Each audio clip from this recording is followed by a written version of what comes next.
The Miseducation of the Negro. Chapter 1. The Seat of the Trouble. The educated Negroes have the attitude of contempt toward their own people because in their own as well as in their mixed schools, Negroes are taught to admire the Hebrew, the Greek, the Latin, and the Teuton, and to despise the Negro.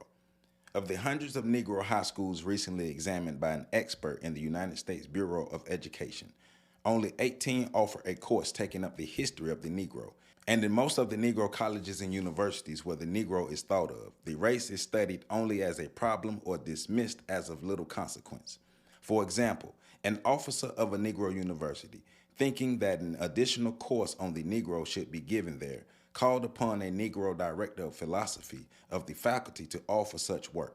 He promptly informed the other officer that he knew nothing about the Negro. He did not go to school to waste his time that way. He went to be educated in a system which dismissed the Negro as a non-entity. At a Negro summer school 2 years ago, a white instructor gave a course on the Negro using for his text a work which teaches that whites are superior to the blacks. When asked by one of the students why he used such a textbook, the instructor replied that he wanted them to get their point of view. Even schools for Negroes, then, are places where they must be convinced of their inferiority. The thought of the inferiority of the Negro is drilled into him in almost every class he enters and in almost every book he studies. If he happens to leave school after he masters the fundamentals, before he finishes high school or reaches college, he will naturally escape some of this bias and may recover in time to be of service to his people. Practically, all of the successful Negroes in this country are of the uneducated type or that of Negroes who have had no formal education at all. The large majority of the Negroes who have put on the finishing touches of our best colleges are all but worthless in the development of their people. If after leaving school they have the opportunity to give out to Negroes what traducers of the race would like to have it learned, such persons may thereby earn a living at teaching or preaching what they have been taught, but they never become a constructive force in the development of the race. The so-called school then becomes a questionable factor in the life of this despised people. As another has well said, to handicap a student by teaching him that his black face is a curse and that his struggle to change his condition is hopeless is the worst sort of lynching. It kills one's aspirations and dooms him to vagabondage and crime. It is strange then that the friends of truth and the promoters of freedom have not risen up against the present propaganda in the schools and crushed it. This crusade is much more important than the anti-lynching movement because there will be no lynching if it did not start in the schoolroom. Why not exploit, enslave, or exterminate a class that everybody is taught to regard as inferior? To be more explicit, we may go to the seat of the trouble. Our most widely known scholars have been trained in universities outside of the South. Northern and Western institutions, however, have had no time to deal with matters which concern the Negro especially. They must direct their attention to the problems of the majority of their constituents, and too often they have stimulated their prejudices by referring to the Negro as unworthy of consideration. Most of what these universities have offered as language, mathematics, and science may have served a good purpose, but much of what they have taught as economics, history, and literature, religion, and philosophy is propaganda, and can't that involve a waste of time and misdirected the Negroes thus trained? And even in the certitude of science or mathematics, it can be unfortunate that the approach to the Negro has been borrowed from a foreign method. For example, the teaching of arithmetic in the 5th grade in a backward county in Mississippi should mean one thing in the Negro school and a decidedly different thing in the white school. The Negro children, as a rule, come from the homes of the tenants and peons who have to migrate annually from plantation to plantation, looking for light which they have never seen. The children from the homes of the white planters and merchants live permanently in the midst of calculations, family budgets, and the like, which enable them sometimes to learn more by contact than the Negro can acquire in school. Instead of teaching such Negro children less arithmetic, they should be taught much more of it than the white children, for the latter attended a graded school consolidated by free transportation when the Negroes go to one-room rented hovels to be taught without equipment and by incompetent teachers educated scarcely beyond the 8th grade. In schools of theology, Negroes are taught the interpretation of the Bible, worked out by those who have justified segregation and winked at the economic debasement of the Negro, sometimes almost to the point of starvation. Deriving their sense of right from this teaching, graduates of such schools can have no message to grip the people whom they have been ill trained to serve. Most of such miseducated ministers, therefore, preach to benches, while illiterate Negro preachers do the best they can in supplying the spiritual needs of the masses. In the schools of business administration, Negroes are trained exclusively in the psychology and economics of Wall Street and are therefore made to despise the opportunities to run ice wagons, push banana carts, and sell peanuts among their own people.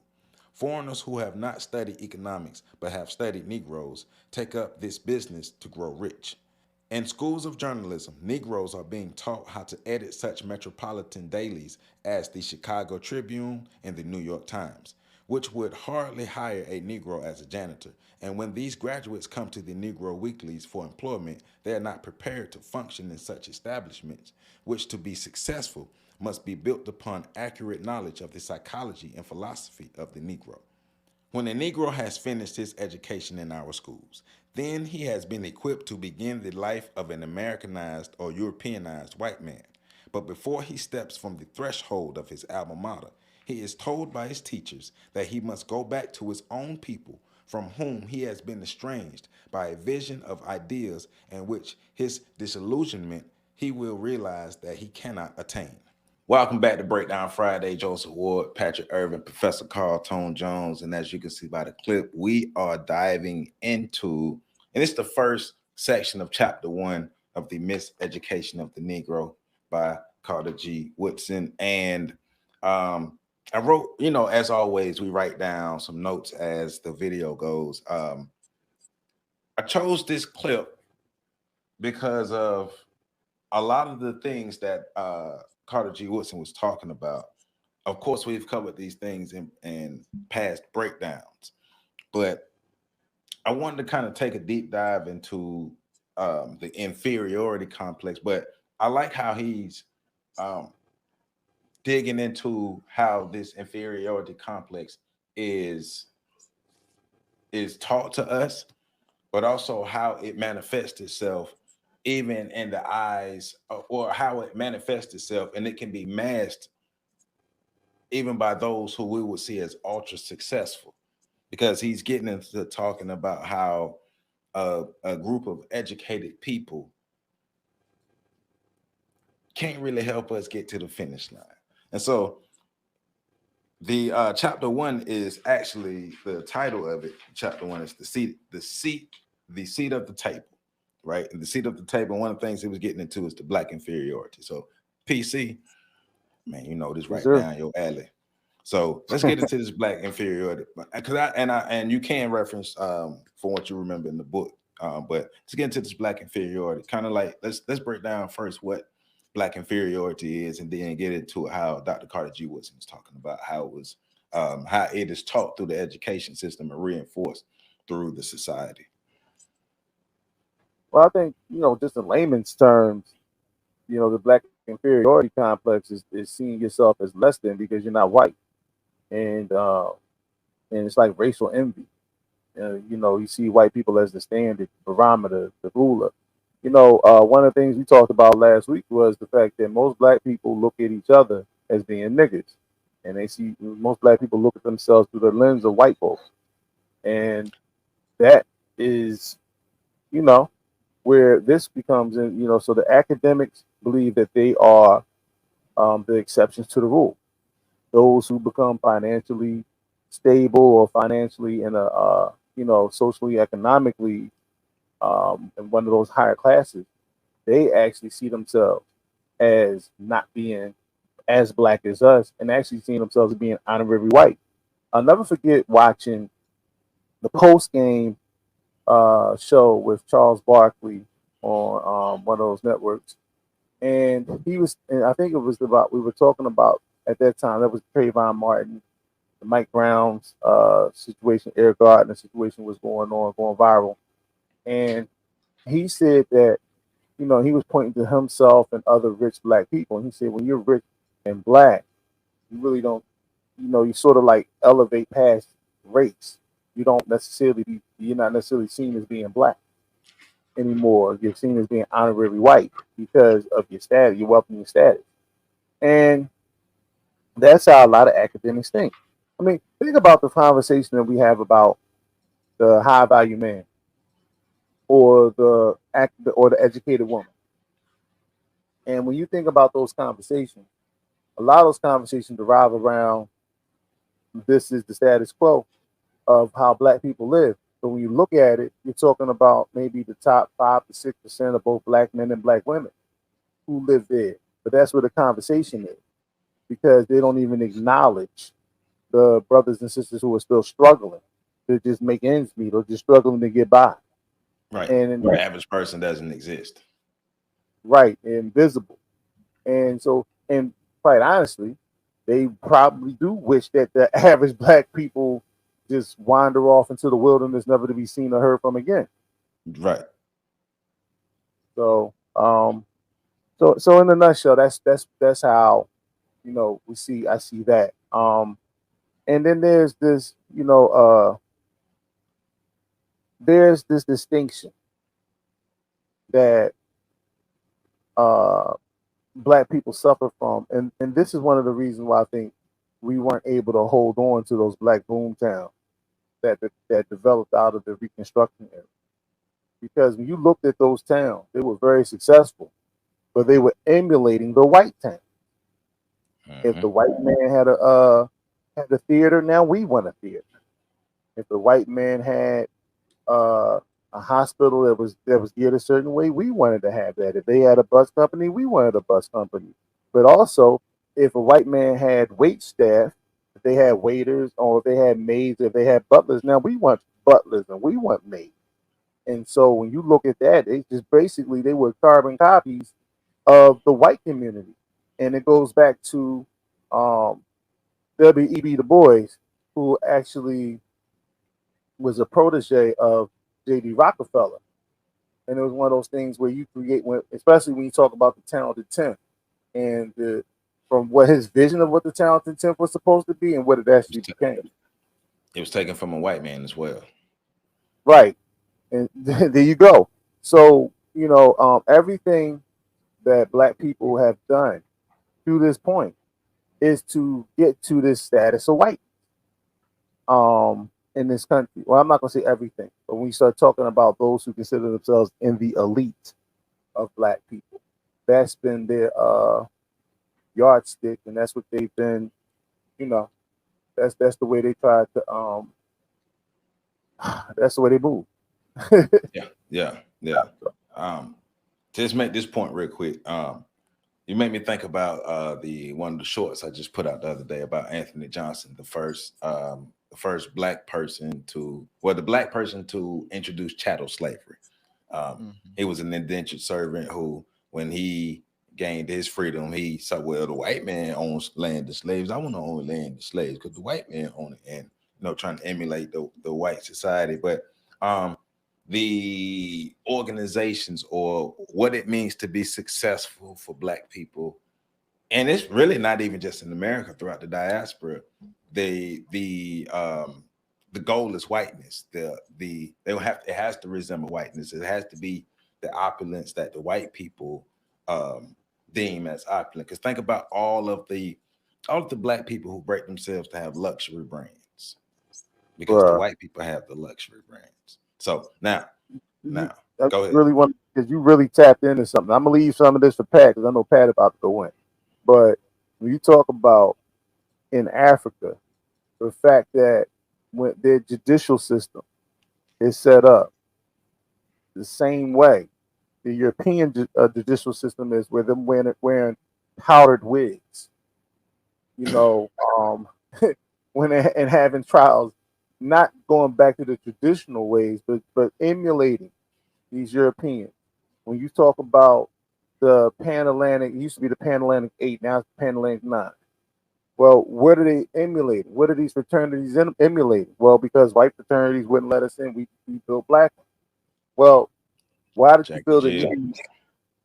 Jack and Jill, the Boule, all these different aspects of it, when the Boule is just a replica of Skull and Bone.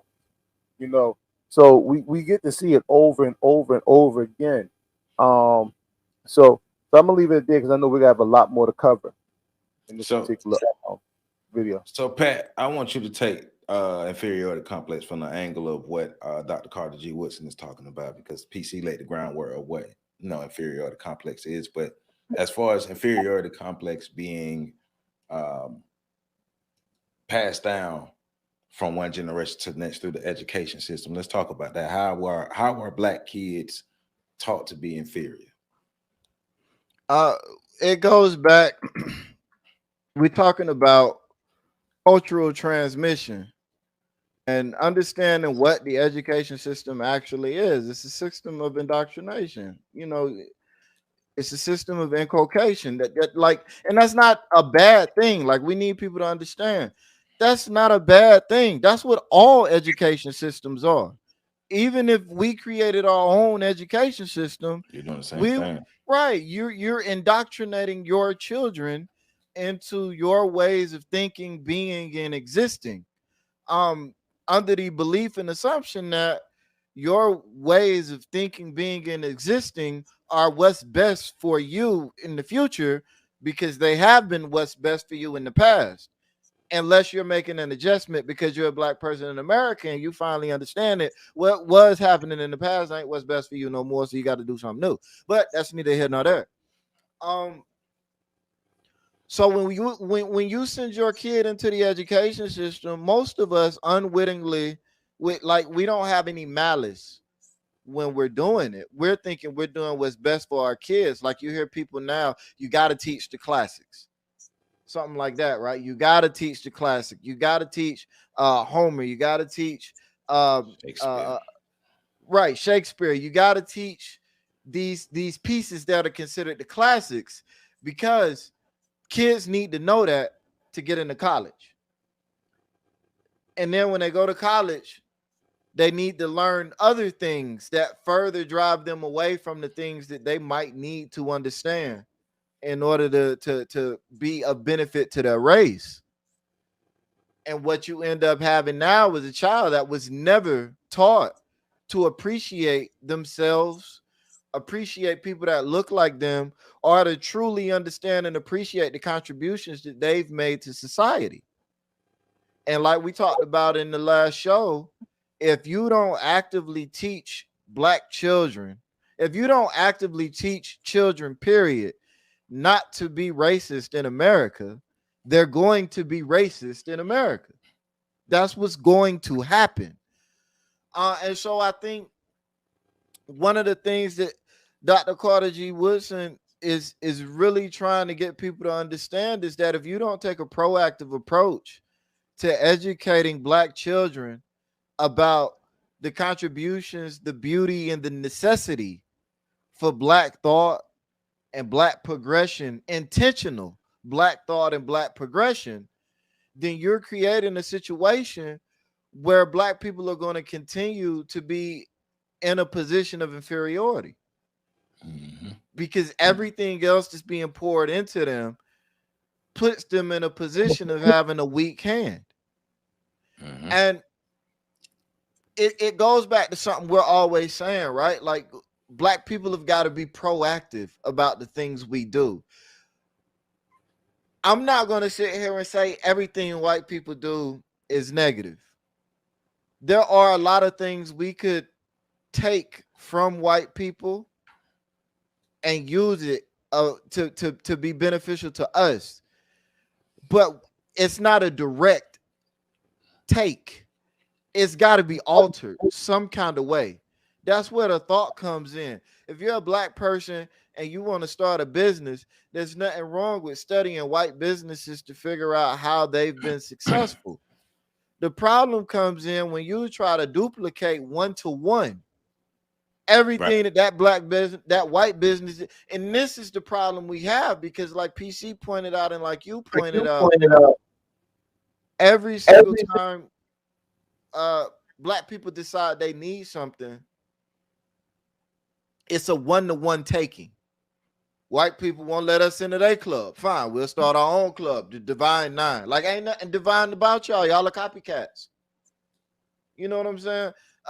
White people won't let us play their sports. We're going to start our own sports leagues. Okay, what are we going to do different? Absolutely nothing. We're going to do it just like they do it. Oh, okay. You know, we're gonna start our own schools. Okay, what's gonna be different about our schools? We're gonna teach pro-black stuff, right? No, we're gonna teach the same thing they do. We're just gonna have black teachers teaching black students the same white indoctrination. Oh, okay. Well, yeah, that should work. Great. So Yeah. I might be making up a word here. All words But are made you, up. hey, But but, yours you, is- what you talk about, Pat, though, is okay. Black people who believe that they belong in white circles were rejected from these white circles, a la Kanye West. That just recently happened, not too long ago. So in turn, they created their own version of these white organizations, these black ran organizations that were created with the white mind. And then within these black organizations, intra-inferiority was happening because or the superiority complex of some black people over the others, because we getting into that. That's the part we're gonna get into this. But that inferiority complex that's being passed down or that's being created in the environment, in an all black environment. So other black people are making black people feel inferior because I'm a part of this and you're not a part of this. So therefore I am better than you because I'm a part of this organization that resembles this white organization. And therefore we are separated. We are not the same. I can't see you as my brother. I can't see you as my sister. Even trickle down to what a lot of things that we see today, like PC was saying. If you're not a white collar worker, if you don't have a master's, a bachelor's, a PhD, if you are not in these organizations, then you are not worthy of my attention. You're not worthy of my presence. That's insanity at its finest. I know, because think about it. These are the same people who would complain about white people not allowing them in their spaces, then turn around and do that to other black people. Absolutely.